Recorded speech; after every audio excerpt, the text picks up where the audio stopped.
Hello students, in the previous class we completed the concentration terms.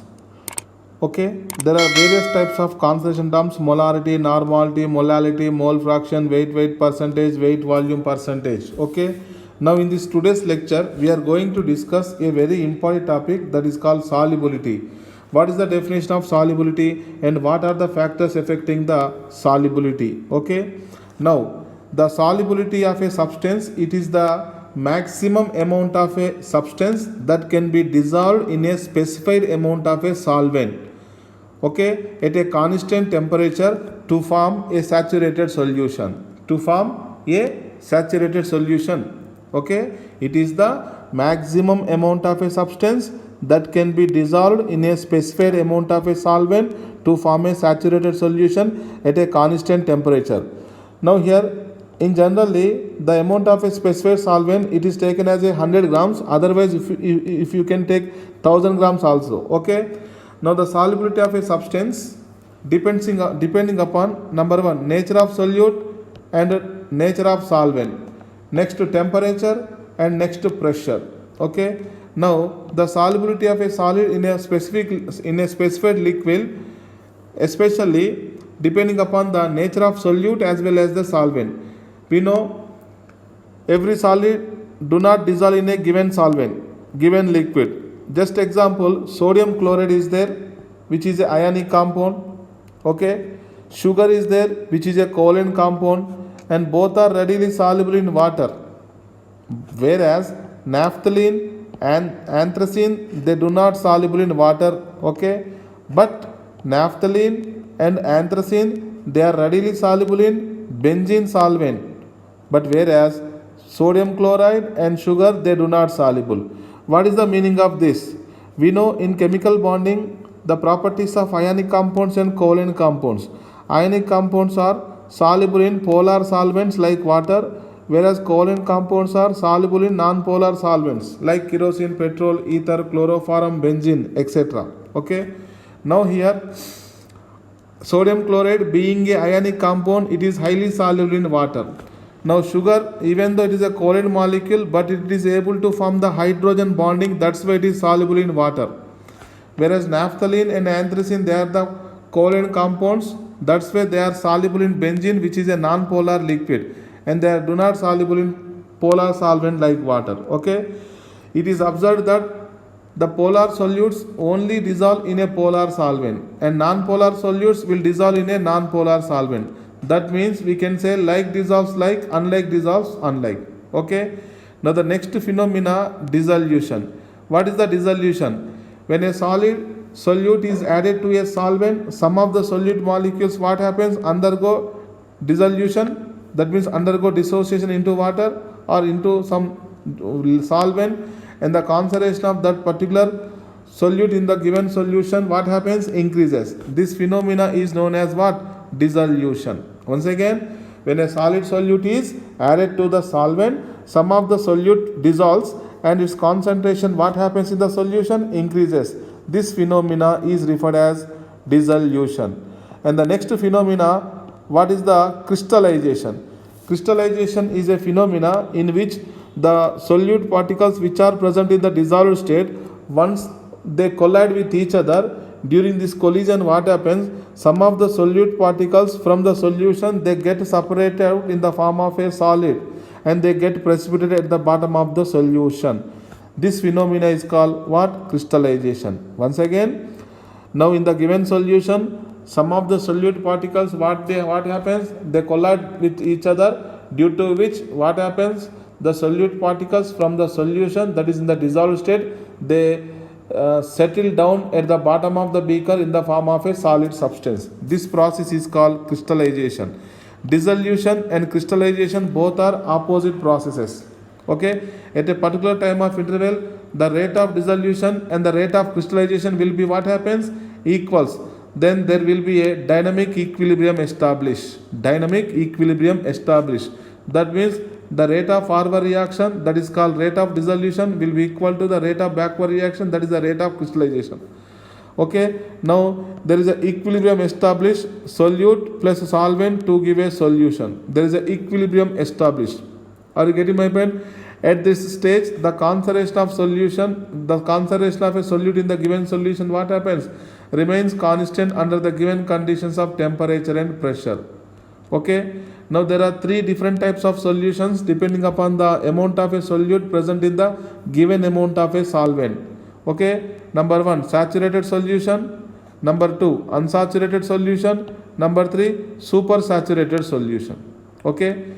The first definition, saturated solution. It is a solution in which the required amount of a solute will be present. If required amount of a solute is present in the given solvent, that is called saturated solution. If the less than the required amount of solute is present in the given solvent, that is called unsaturated solution. If more than the required amount of a solute is present in the given solvent, that is called supersaturated solution. Are you getting my point? Supersaturated solution. Now, it should be prepared. Supersaturated solution will be prepared in a dust-free vessel at a high temperature. Remember, this supersaturated solution will be a unstable or a metastable. Mechanical stress such as shaking, otherwise addition of some solute causes the deposition of a solute. Just now I told you, more than the required amount of a solute is present in the given amount of a solvent, such solution is called supersaturated solution. The excess of solute which is present in the solution will get deposited in the form of a solid. Are you getting my point?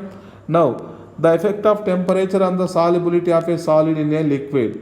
Now, here the solubility of a solid in a liquid is significantly affected by temperature. Okay, let's suppose consider the equilibrium solute plus solvent equilibrium solution. Let's suppose, best example, I am taking a AB solid which is a solute. Okay, on dissolution in water, it is giving A plus and B minus aqueous ions. But the phenomena occurs in the two steps. In the first step, what happens? The AB solid get dissociated into a constituent gaseous oppositely charged ions. Okay, and the second step, these ions they pass into the solvent medium, aqueous medium, they get hydrated to give hydrated cation and hydrated anion. Okay, now here in the first step, the energy involving is called lattice energy, and the second energy is involving hydration energy. We know lattice energy here endothermic, because the solid substance 1 mole of a crystalline solid, it is dissociated into constituent oppositely charged gaseous ions. Here heat energy required, that's why this is a endothermic process. After getting the free gaseous ions, they interact by solvent, due to which ion dipole interaction some heat energy produces. Such energy is called enthalpy of hydration enthalpy. Hydration enthalpy is a exothermic process. Now the total delta H solution is the algebraic sum of the delta H1 and delta H2. Delta H1 corresponding to lattice enthalpy and delta H2 corresponding to hydration enthalpy. Lattice enthalpy is a positive, hydration enthalpy is a negative. So overall, you may have the total delta H solution. The total delta H solution may be positive or negative. In the first case, I am taking, if the lattice energy exceeds the hydration energy. If the lattice energy exceeds the hydration enthalpy, then the resultant delta H solution, which is equal to positive, that is called endothermic reaction. Endothermic reaction. In endothermic reaction, we know as per Le Chatelier principle, as the temperature increases, rate of forward reaction increases. That means the equilibrium shift in the forward direction. That means the solubility directly proportional to temperature if the dissolution process will be endothermic. Now the second case, that is called, if the hydration enthalpy dominating the lattice enthalpy, that means the resultant delta H value, you will get the negative. Once the delta H value negative, that is the exothermic process. As per Le Chatelier principle, as the temperature increases, the backward reaction, the reverse reaction favors. That means the solubility will be inversely proportional to temperature when the dissolution phenomena will be exothermic. Are you getting my point? So here according to Le Chatelet principle, if the dissolution process will be endothermic, then the temperature increases, solubility also increases. If the dissolution process will be hexothermic, delta H less than 0, negative, as the temperature increases, solubility of what happens? Decreases. Are you getting my point? Now this is the graph plotted between the solubility versus temperature. Solubility versus temperature. If you see here, sodium nitrate and potassium nitrate, they have solubility increasing with respect to the temperature. Are you getting my point? This is the sodium nitrate, this is the potassium nitrate. Are you getting my point? This is corresponding to sodium chloride, cerium sulfate. Now here if you see, here the NaNO3, KNO3, in this case if you see, the temperature increases, solubility increases. Are you getting my point? But whereas in this graph if you see, cerium sulfate case, as the temperature increases, solubility what happens? Decreases. That means here solubility and temperature inversely proportional. Yes or no? Solubility, temperature inversely proportional. Whereas in this case, if you see, solubility is directly proportional to temperature. Solubility is directly proportional to what? Temperature. Okay. Now, that is the effect of pressure. There will be no effect of pressure on the solubility of a solid in a given liquid, because solids and liquids are almost incompressible, highly incompressible, practically remains unaffected by the changing in the pressure.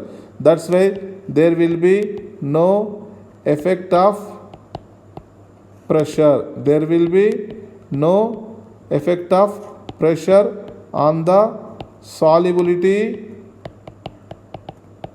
of a solid in a liquid. This is very important. Okay. Now, what about the solubility of gases? Just now, before this, we completed the solubility of solids in a liquids. Now, the next topic is the solubility of gases in a liquids. Are you getting my point? Now, here, in generally, the solubility is expressed in terms of absorption coefficient, which is defined as the volume of a gas in milliliter. Volume of a gas in milliliter that can be dissolved in the 1 milliliter of a liquid solvent. 1 milliliter of a liquid solvent. Are you getting my point? At a constant temperature and atmospheric pressure. Are you getting my point? It is the volume of a gas in milliliter that can be dissolved by 1 milliliter of a liquid solvent at a constant temperature and experiment at 1 atmospheric pressure. So absorption coefficient of some gases are listed here at 20 degrees Celsius temperature. 20 degrees Celsius temperature. That is the volume of gas absorbed in a 1 ml of a liquid solvent. Okay. Now here the solvent will be water and ethanol. What are the gases I am taking? Hydrogen gas, nitrogen gas, oxygen gas and carbon dioxide gas. Okay. Now what are the factors affecting the solubility of a gas in a liquid? Number 1, nature of the gas. This is first factor which affecting the solubility of a gas in a liquid. We know easily liquefied gases are more soluble. What are the easily liquefied gases? Carbon dioxide, ammonia, sulfur dioxide, hydrochloric acid. We know in the gaseous state the critical temperature. Are you getting my point? It is the maximum temperature above which a gas cannot be liquefied even though more and more pressure is applied on the gas. That is called critical temperature. Okay. Those gases whose critical temperature is above the room temperature, the gases whose critical temperature is above the room temperature, they easily undergo liquefy. Like carbon dioxide, ammonia, sulfur dioxide and hydrochloric acid. That's why these gases are highly soluble in water, especially as compared to dihydrogen, dioxygen gases whose critical temperature will be less than the room temperature. So that's why it is very difficult to liquefy such gases. Number 1. Number 2, nature of the solvent. The gases which are capable for forming the ions in the aqueous solution are more soluble in water than other solvents. What is this meaning? Let's suppose hydrochloric acid. It is a gaseous state. When it is dissolved in water, what happens? It will give aqueous hydrochloric acid, which will dissociate as a H plus aqueous ion and Cl minus aqueous ion. Those gases which are capable to form ions in the liquid solvent water, they are more soluble in liquid water than other solvents. And one more example, if you see ammonia. Ammonia, when dissolved in water, it forms ammonium hydroxide. We know ammonium hydroxide is a weak base which dissociated in water as a NH4 plus and OH minus. Are you getting my point? Now, carbon dioxide dissolved in water, it will form carbonic acid. Carbonic acid dissociated as a H plus ions plus bicarbonate ion. Are you getting my point? Those gases which are capable to form the ions with water, such gases are highly soluble. Are you getting my point? The next one, here, temperature. The solubility decreases with raising of the temperature. Remember, here, if you observe, for gases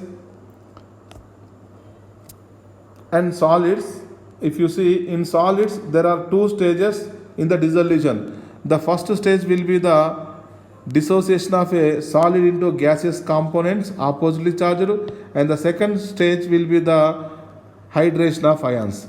But whereas in the gaseous state substances, the first step will be absent, only the second step will be present. The second step will be what? Exothermic process. That's why the dissolution of gases in a suitable liquid, depending upon the temperature, as the temperature increases, solubility decreases. This is very important. As the temperature increases, solubility of a gases decreases. This is very important. That means at low temperature only, gas is highly soluble. This is the reason why the aquatic species are more comfortable in cold water as compared to warm water. That means in water, oxygen is present in the form of dissolved state, which is known as a dissolved oxygen. Okay, that's why in the climate, in the cold climate only, the aquatic life will be sustained. But whereas in the summer, in hot condition, due to increasing of earth temperature, the oxygen which is present in the water will undergo dissociation. That means what we say, oxygen gas expelled from the water at high temperature, due to which there will be a very dangerous or damage to the aquatic life. Are you getting my point? That means aquatic life are more comfortable in the cold condition rather than the hot condition. That is the reason. Okay. Now here, the dissolution of a gas in a solid is always exothermic. Remember, the delta H value is always negative. Remember. Okay. Now, the fourth factor, effect of pressure. This is very, very, very important. The effect of pressure on the solubility of a gases is governing by Henry law. Is governing by whom? Henry's law. Are you getting my point? Now the solubility of gases increases with increasing of pressure. This is very, very, very important. The solubility of gases increases by increasing of what? Pressure. Are you getting my point? In a solvent in which, okay, let's suppose consider a solution of a gas in a solvent. Okay, now in this diagram, if you see, the lower part will be the solution, whereas the upper part will be the gaseous particles. Are you getting my point? This is the gaseous particle and this is the solution. Okay, now the system, now it is present at a pressure P and a temperature T. Under a state of dynamic equilibrium, there will be an equilibrium established. Here what happens, the gaseous particles try to strike the surface of the solution and they entering into the solution.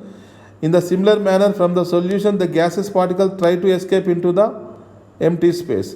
So this is a spontaneous phenomena, or and also there is a dynamic equilibrium established. Under these conditions, the rate of gaseous particle entering and leaving from the solution phase will be remains same. Now what I am doing, I am increasing the pressure. Let's suppose here the weight is W1. Now I am increasing the weight here. When I am increasing the weight by putting the weights, what happens? Increasing the pressure over the solution phase by compressing the gas. When increasing the pressure, that means by compressing the gas to a smaller volume, then what happens? Number of gas particles per unit volume over the solution and the rate at which the gas molecules striking the surface of the solution which entering into the solution, what happens? Increases. That means more number of gaseous particles will try to enter into the solution. More number of gaseous particles will try to entering into the solution. That means solubility increases. Solubility increases.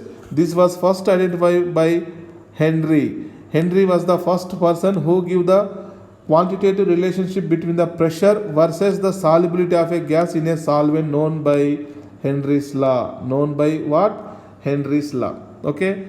Now there are different statements regarding the Henry's law. The first statement is, at a constant temperature, the solubility of a gas in a liquid is directly proportional to the pressure of the gas. Solubility of a gas directly proportional to pressure of the gas. Are you getting my point? Solubility of a gas directly proportional to pressure of the gas. This is very important. By removing the proportionality, I am writing the K constant. This constant is known as a Henry's law constant. Now here, what is the unit of this Henry's law constant? From this expression, shall I write K is equal to solubility divided by partial pressure of the gas. The unit for the solubility, here I am taking the molar concentration, that is the molarity, and pressure will be taken in the atmosphere, otherwise bar. Okay, if you take the pressure atmosphere, you will get moles per liter per atm or per bar. This is the unit for the Henry's law constant. Henry's law constant. Okay, what is the statement for Henry's law? The solubility of a gas is directly proportional to pressure of the gas. Solubility of a gas is directly proportional to pressure of the gas. What is the second statement? The mole fraction of a gas in the solution is directly proportional to the partial pressure of the gas over the solution. Now here, mole fraction, indirectly nothing but the solubility. That is also one of the concentration term. So that's why instead of solubility, molarity, we are using the mole fraction. Mole fraction of a gas is directly proportional to partial pressure of the gas over the solution. Are you getting my point? Now here, mole fraction, that will be X is equal to K into partial pressure. Here also K stands for Henry's law constant. Now here the K value, what is the K value here? K equal to X upon P. What is the X? Mole fraction. Mole fraction has no units because it is a ratio. What is the unit for pressure? atm or bar. Okay. So 1 by atm, that is called atm per atm or per bar. These are the units for Henry's law constant. Are you getting my point? Now the next one. Statement 3. The partial pressure of a gas in the vapor phase directly proportional to the mole fraction of the gas in the solution. Now here, from this expression, I am writing X is equal to K into P. Okay, I am writing P is equal to 1 by K into X. What is the P? Pressure. 1 by K, I am writing another constant, that is KH into X. The partial pressure of a gas is directly proportional to mole fraction of the gas in the solution. Here this KH is known as Henry's law constant. Henry's law constant. Now what are the units of Henry's law constant here? Kh is equal to P by X. X is a mole fraction, again no units, and the partial pressure has units of atm or bar. Okay, so shall I use the units for Henry's law constant as a atm or bar? This is also very important. Okay, now here the important thing here, the mass of a gas dissolved in a given volume of a liquid at a constant temperature is directly proportional to its partial pressure. So this is nothing but the solubility. Indirectly, the mass of a gas dissolved in the indirectly solubility of a gas in a given volume of a liquid at a constant temperature is directly proportional to its partial pressure. So here I am taking the mass of the gas directly proportional to its partial pressure. Now what I am doing here, I am taking the molecular weight in the denominator. Now the molecular weight of a gas is a constant, so that's why the molecular weight upon molecular weight directly proportional to, shall I take the partial pressure of the gas? Yes. Now what I am doing here, volume of the liquid. So given volume of a liquid, that means the volume of a liquid is also taken as a constant. So again we can write the weight upon molecular weight into volume of the solution directly proportional to pressure of the gas. Now if you see this expression, this is indirectly nothing but molarity. Molarity directly proportional to what? Pressure of the gas. Molarity nothing but the solubility. Molarity nothing but the solubility. Solubility directly proportional to partial pressure of the gas. This is the first statement. Solubility directly proportional to partial pressure of the gas. Are you getting my point? Now come to next, mass of a gas directly proportional to pressure of the gas. Simple definition, mass of a gas dissolved in a given solvent directly proportional to its pressure, keeping the temperature constant. Now here volume of a solution or solvent is taken as a constant and the density of a solution is taken as a constant. Again the mass of a gas directly proportional to its pressure. So weight into volume nothing but volume into density nothing but weight. So mass upon mass of solute by mass of solvent directly proportional to pressure. So mass is directly proportional to number of moles. That's why I am taking the number of moles of solute upon solvent. Small n will be the number of moles of solute moles, and capital N will be the solvent moles. Okay, now in the denominator I am taking the number of moles of solute plus solvent. Still it is directly proportional to partial pressure of the gas. This is nothing but what? Mole fraction of the solute. Mole fraction of the solute means gas. That means mole fraction of a gas is directly proportional to partial pressure. Okay. Now Henry plotted a graph between the partial pressure of hydrochloric acid, which is dissolved in the solvent known as a cyclohexane, and he identified a straight line that is passing through the origin. Straight line that is passing through the origin. Okay. Now what is the formula here? Actual formula, partial pressure will be equal to Henry's law constant into mole fraction of the gas. Are you getting my point? If you see, this is the statement 3. This will be in the form of y is equal to mx. Yes. On the y-axis I am taking the partial pressure of the gas. On the x-axis I am taking the mole fraction, and you will get a straight line, and the slope of a straight line will be equal to Henry's law constant. Henry's law constant. Are you getting my point? Henry's law constant. Now here, what are the characteristic properties of Henry's law? What are the characteristic properties of Henry's law? Number 1, Henry's law constant is a function of nature of the gas. Function of nature of gas. Number 2, it has the same units as that of the pressure. That means this is corresponding to statement 3. If you see the statement 3, in the statement 3, the partial pressure of a gas will be equal to Henry's law constant into mole fraction of the gas. From this expression, what is the unit for the Henry's law constant? P upon X. P is expressed in the atm or bar, where X has no units. Are you getting my point? And the next one, the different gases will have different values of KH for the same solvent. Are you getting my point? No two gases will have same Henry's law constant. Henry's law constant is a function of nature of the gas. Is a function of nature of the gas. Okay, higher the value of KH, lower will be its solubility. This is very very important. As the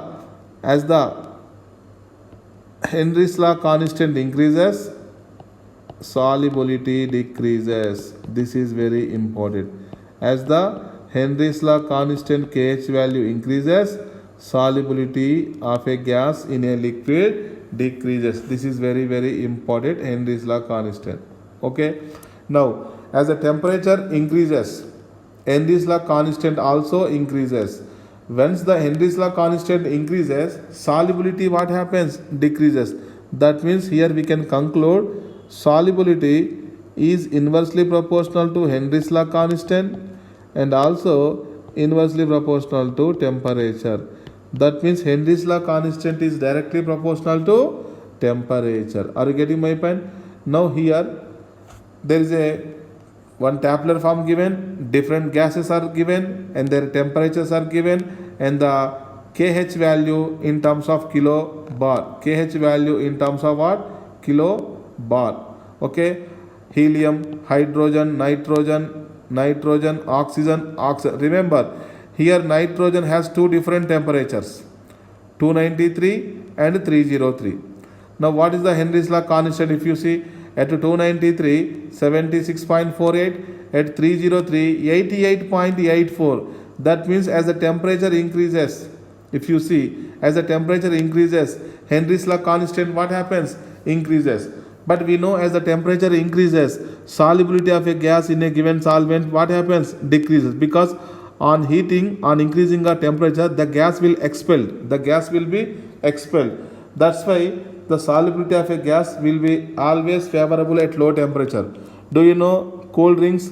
In cold drinks, what happens? The carbon dioxide or aerated cold drinks in which the carbon dioxide gas is compressed under high pressure and low temperature and high pressure. Are you getting my point? So that's why the solubility of a carbon dioxide will be very high under high pressure and low temperature. Okay, now some other gases also there here: argon, carbon dioxide, formaldehyde, methane and vinyl chloride. Okay, now if you see the temperature 298, all these are 298 Kelvin temperature, but here the hydrogen, nitrogen 293, 303 Kelvin, and oxygen will be given 293 and 303 Kelvin. If you see 293 Kelvin, oxygen KH value 34.86, whereas 303 Kelvin, oxygen KH value 46.82. Are you getting my point? Now, what are the applications of Henry's law? Just now I told you, to increase the solubility of carbon dioxide in the soft drinks, that will be the soda water, the bottle will be sealed under high pressure. Okay. Now the one of the important one will be in the deep sea diving. In the deep sea diving, the divers which are used for their respiration, generally N2 and O2 will be the atmospheric air. Okay, under deep sea diving, if you see what happens, the pressure increases. Once the pressure increases, the solubility of gases also increases in the blood.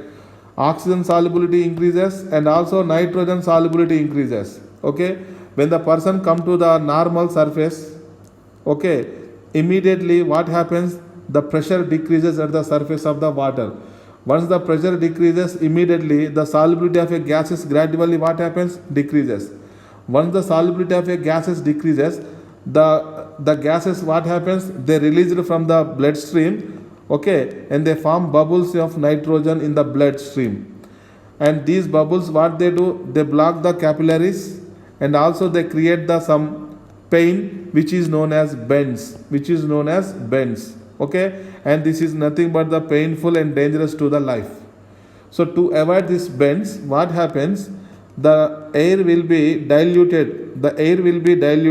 Now the combination of helium, nitrogen and oxygen will be taken in the respiratory cylinder. The helium percentage will be 11.7 and the dinitrogen percentage will be 56.2% and oxygen will be 32.1%. Why we are using the helium? Helium is not soluble in the blood like nitrogen. Nitrogen is soluble in the blood under high pressure, but whereas helium do not soluble under high pressure in the bloodstream. That's why the atmospheric air, it is diluted with the helium gas. This is very important. Okay. Now the one more application, if you see in high altitudes, as the height increases, the pressure of a gas decreases. Do you know in mountains or in high hill stations, the partial pressure of oxygen will be less, due to which the people which are living in the high hill stations, what happens, the oxygen level in their blood cells will less as compared to the person which is living at the ground level, due to which the people unable to think properly due to less supply of oxygen in their blood vessels in their brain stream. Are you getting my point? So due to this, they could not, they are unable to think properly. Are you getting my point? And they become very weak and unable to think properly, clearly. Okay, these symptoms known as anoxia. These symptoms known as what? Anoxia. Are you getting my point? Now what are the drawbacks of the Henry's law? The first drawback, the pressure of the gas is not too high, and the second one will be pressure is not too low. Pressure should not be very high and temperature should not be very low, and the gas could not undergo any chemical change with the solvent. That means, do you know, when carbon dioxide dissolved in water, immediately it will form carbonic acid, soft drink, soda water, which will dissociate as a H plus ions and bicarbonate ions. Are you getting my point? Even if you see ammonia, which is dissolved in water, it will react with water and it form ammonium hydroxide, and subsequently which is ionizes as a ammonium ion and hydroxide ion. Okay. SO2 when dissolved in water, it form sulfurous acid, H2SO3, which will dissociate as a H plus HSO3 minus. That means those gases which are undergoing chemical change with solvent do not apply Henry's law. The gases do not follow this Henry's law, not applicable. And the next one is the gases could not undergo dissociation in the solution. The gases could not undergo dissociation in the solution. Okay. Now come to some problems here. The first problem here, the solubility curve for the ionic solids X, Y, Z were given below. X, Y, Z and W are given below, in which case the value of enthalpy of dissolution will be negative. Enthalpy of dissolution will be negative. That means as the temperature increases, solubility has to decrease in case of exothermic reaction. Are you getting my point? In case of exothermic reaction, only one graph, if you see the graph X corresponding to decreasing of solubility with increasing of temperature. So that's why the option will be the first option. Solubility, temperature inversely proportional. Okay. Now the next question number 10. In this question number 10, what is the solubility given at 298 Kelvin, 1 atmosphere pressure? The solubility of dinitrogen in water was found to be 6.8 into 10 raised to minus 4 moles per liter. At which pressure? 1 atmospheric pressure. Okay. At which pressure? At 1 atmospheric pressure. Now, if the partial pressure of dinitrogen will be 0.78 atm, then what will be the concentration of dinitrogen? The solubility is the question. What is the first statement? The solubility of a gas is directly proportional to partial pressure of the gas. Okay. From here, shall I write S1 by S2 is equal to P1 by P2. Okay. What is the S1 value? 6.8 into 10 raised to minus 4 S2 to be calculated. P1 will be 1 atmosphere and P2 will be 0.78 atmosphere. After simplification, you will get the solubility that will be 5.3 into 10 raised to minus 4 moles per liter. Are you getting my point? So that will be the option B. Option B. Next to question number 11. The Henry's law constant for the hydrogen, oxygen, carbon dioxide were given 1282 liter atm per mole, 769.2 and 29.41 respectively. Which of the following gas has highest concentration? That means the solubility.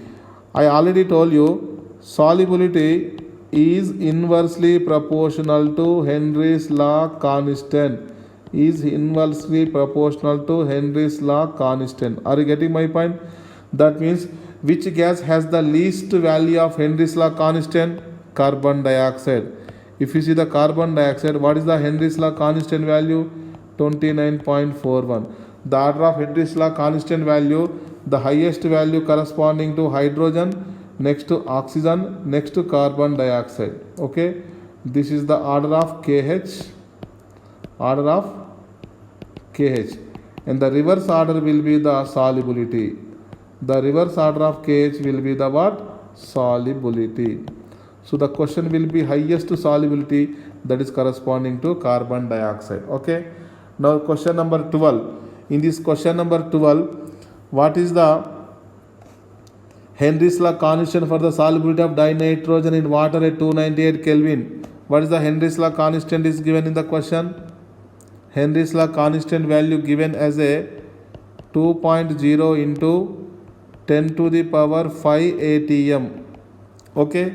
Now what is the partial pressure formula? Partial pressure will be equal to total pressure into mole fraction according to Dalton's law.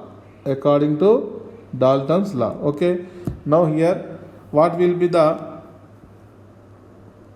mole fraction of dinitrogen will be 0.8 and the total pressure given in the last 3 atmosphere. So what is the partial pressure of nitrogen, which is equal to total pressure 3 atm into its mole fraction, that will be 0.8, that will be 2.4 atm. So we got the partial pressure of nitrogen. Now partial pressure of nitrogen will be equal to Henry's law constant into mole fraction of nitrogen. This is called Henry's law. This is called what? Henry's law. Okay. Now from this Henry's law, what is the mole fraction of nitrogen gas? Partial pressure of nitrogen gas by Henry's law constant. What is the partial pressure of nitrogen gas? 2.4 atm.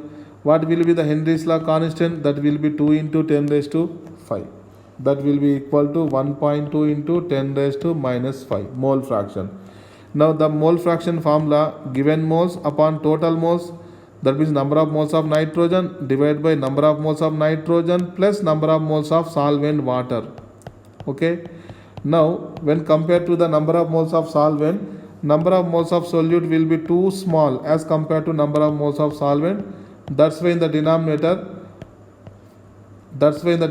number of moles of solute I am ignoring when compared to the solvent. So that will be equal to 1.5 into 10 raised to minus 5. Number of moles of nitrogen will be equal to 1.5 into 10 raised to minus 5 into number of moles of water. How to find the number of moles of water? That will be the given mass upon molar mass. What is the mass of water given here in the question?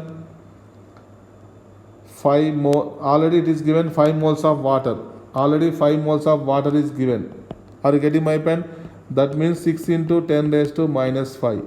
6 into 10 raised to minus 5. That will be the option B, second option. Okay. Question number 13. In this question number 13, the solubility of a gas in a liquid increases with the decreasing of temperature. Okay. That means solubility directly proportional to pressure and solubility inversely proportional to temperature. This is very important. Directly proportional to solubility of a gas, directly proportional to pressure, inversely proportional to temperature. Okay. Now the question number 14. How many grams of carbon dioxide CO2 gas is dissolved in a 1 liter bottle of a carbonated water if the manufacturer uses a pressure of 2.4 atmosphere in the bottling process at 25 degrees Celsius. Given that the Henry's law constant for carbon dioxide 29.76 atm liter per mole at 25 degrees Celsius. Remember, there are different forms of Henry's law. So which formula we have to use, that will be depending upon the unit of the kh. What is the kh value given here for carbon dioxide? 29.76 atm divided by liter mole inverse, shall I write mole divided by mole per liter. Are you getting my point? That means here pressure divided by concentration. That means Henry's law formula, shall I write pressure divided by concentration, nothing but molarity. Are you getting my point? That means we have to use this formula. How we can know to use this formula? Depending upon the units of the Henry's law constant. Are you getting my point? So what is the formula to calculate? What is the partial pressure formula here? I am writing partial pressure is equal to Henry's law constant multiplied by molarity. This is the formula we have to use because depending upon the units of the Henry's law constant. What is the partial pressure of carbon dioxide is given? 2.4 atm. Henry's law constant value given 29.76. And what is the molarity here? Molarity of the solution will be equal to 0.08 moles per liter. Okay. After getting the molarity, shall we find the number of weight of solute or number of moles of solute? Yes. What is the formula to calculate the molarity? Molarity will be equal to W by GMW into 1 by volume of solution in liters. Okay. Now here, what is the molarity here? 0.08.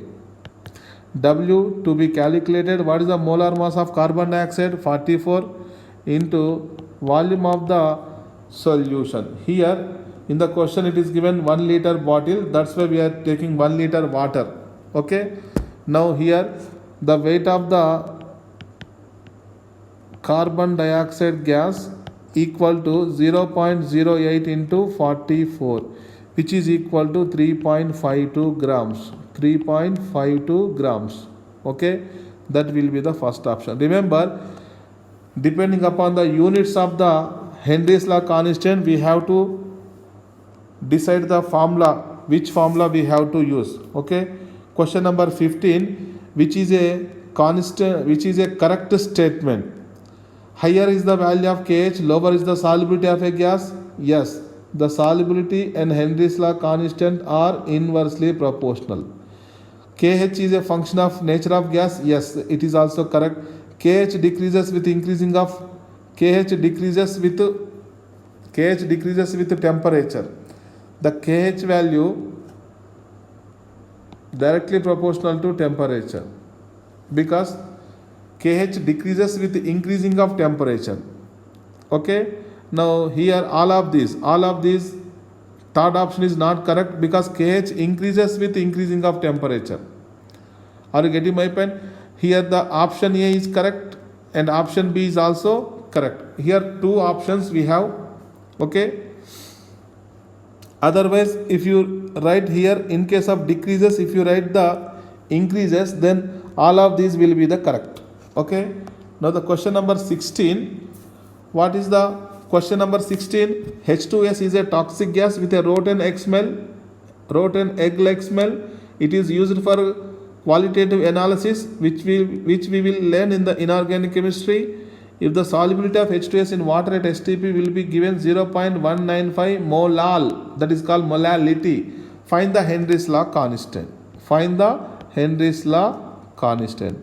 Now first of all, here we know the relation between molality and mole fraction of the solute. Molality divided by molality plus Aqueous medium is there, so that's why 55.55. 55.55. This is the molality versus mole fraction of the solute. Okay, because in the question molality given 0.195 given divided by 0.195 plus 55.55. After simplification, what is the solute here? H2S gas. The mole fraction of a solute will be equal to 3.5 into 10 raised to minus 3. Okay, now here from Henry's law,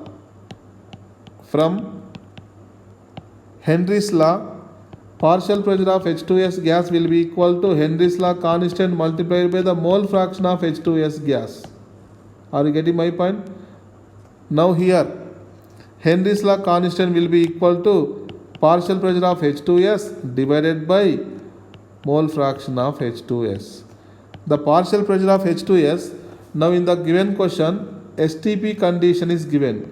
STP condition is given. Okay.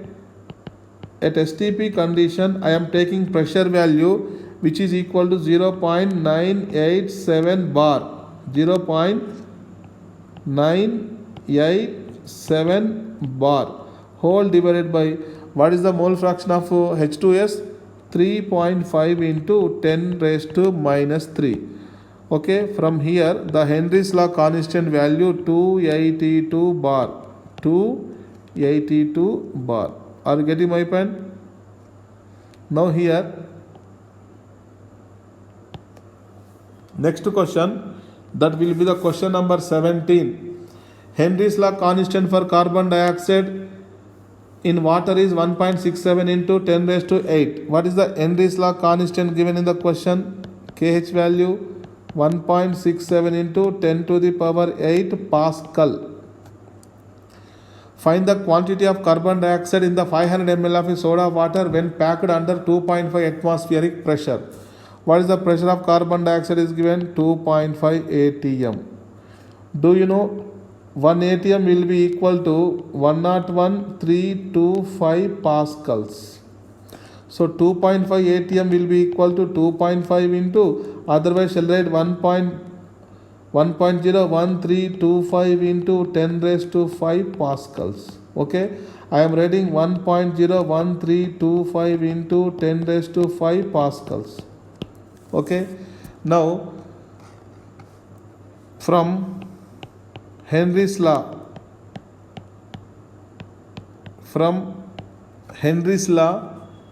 partial pressure of carbon dioxide will be equal to Henry's law constant of carbon dioxide multiplied by the mole fraction of the carbon dioxide.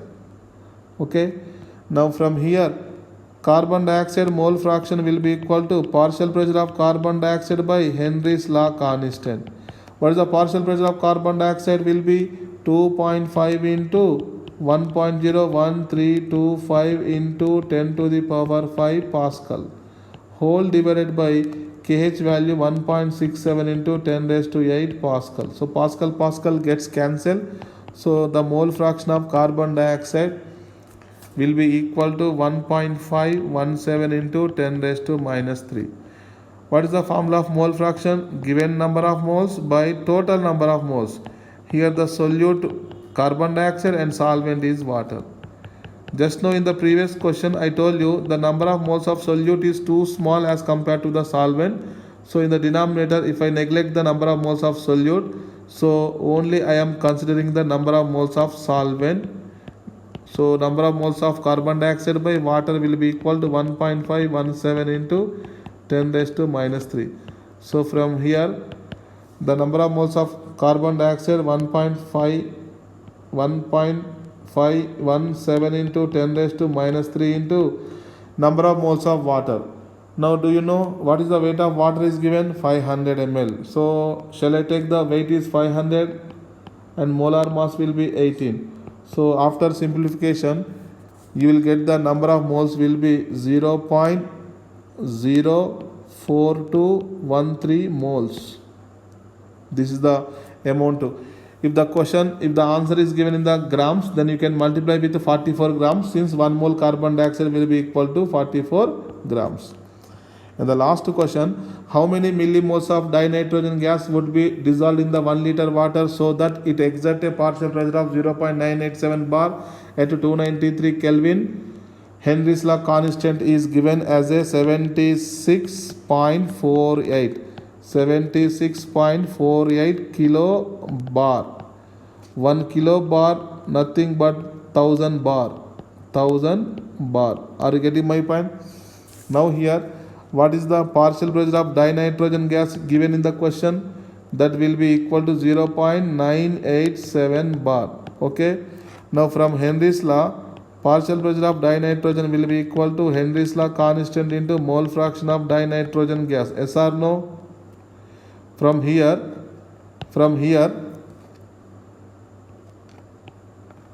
shall I find the mole fraction of dinitrogen? Yes, which is equal to partial pressure of nitrogen 0.987 bar by Henry's law constant 76.48 into 1000 bar.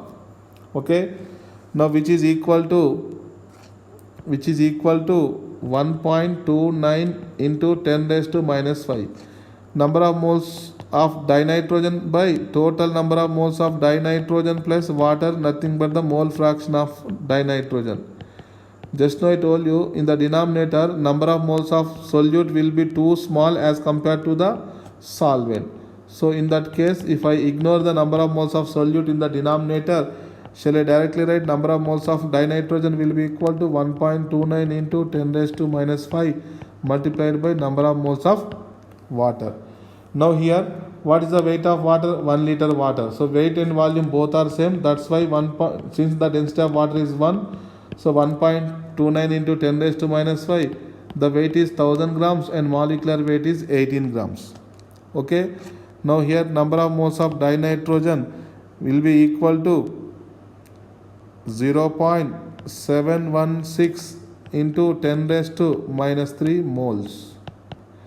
But in the question it is given, find the number of millimoles. Do you know 1 mole will be equal to 1000 millimoles. Instead of 1 millimole, shall I write 10 to the power minus 3 moles? Yes. So 0.716 millimoles is the final answer.